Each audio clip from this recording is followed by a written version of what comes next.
মিয়াক অসমলৈ আনিবলৈ সুবিধা কোনে দিছিলে?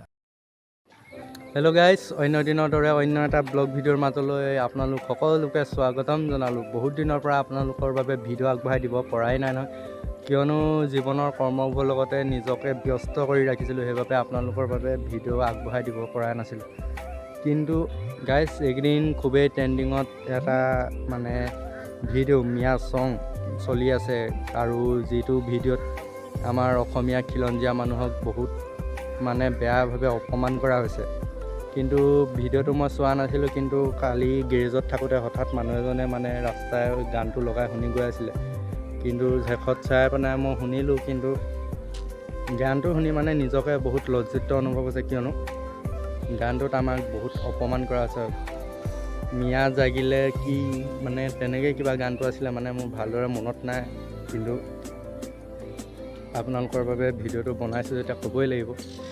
কিয় কিহৰ কাৰণে এনেকুৱা ভিডিঅ' বনালে নাজানো, কিন্তু অসমীয়া মানুহক বহুত বেয়াভাৱে অপমান কৰা হৈছে, যাৰ বাবে তেওঁলোকক উচিত শাস্তি দিয়াটো আমি সকলোৱে বিচাৰোঁ। যদি আপোনালোকেও একমত হয় তেতিয়াহ'লে কমেণ্টত জনাব।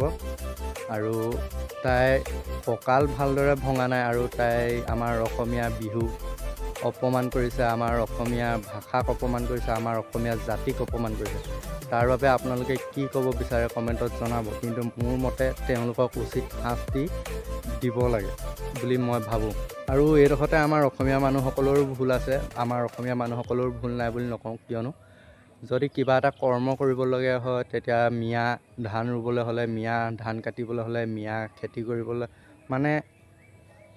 বহুত কামতে আমাৰ অসমীয়া মানুহে মিয়াক আনি এতিয়া অসমত মিয়াক থিতাপি দি এতিয়া মিয়াৰ লগত হুলস্থুল হৈছে। আৰু এইটো ক'বলৈ গ'লে অসমীয়াৰো ভুল আছে গাইজ, অসমীয়াসকলৰ ভুল নাই বুলি নকওঁ। যদিহে আপোনালোকে মিয়াসকলক নানিলেহেঁতেন, তেতিয়াহ'লে এনেকুৱা এটা পৰিস্থিতি এই দিনত নহ'লহেঁতেন বুলি মই ভাবোঁ। কিয়নো আমাৰ প্ৰথম ভুলটোৱে হ'ল মিয়াক আমি অসমলৈ আনি অনা। বেছি কৈও নাথাকোঁ বাৰু, যদি বেছিকৈ কৈ থকা হয় তেতিয়াহ'লে মানুহে মোকে বেয়া পাব, আৰু ক'বলৈ গ'লে মোৰেই ভুল হ'ব আমাৰ অসমীয়া মানুহে। কিয়নো প্ৰত্যেকটো কৰ্মতে, খেতিৰ দিন হওক, অন্য ছিজন হওক, প্ৰত্যেকটো কাম, প্ৰত্যেকটো কৰ্মতে অকল মিয়া মিয়া মিয়া মিয়া নহ'লে অসমত কামেই নচলে।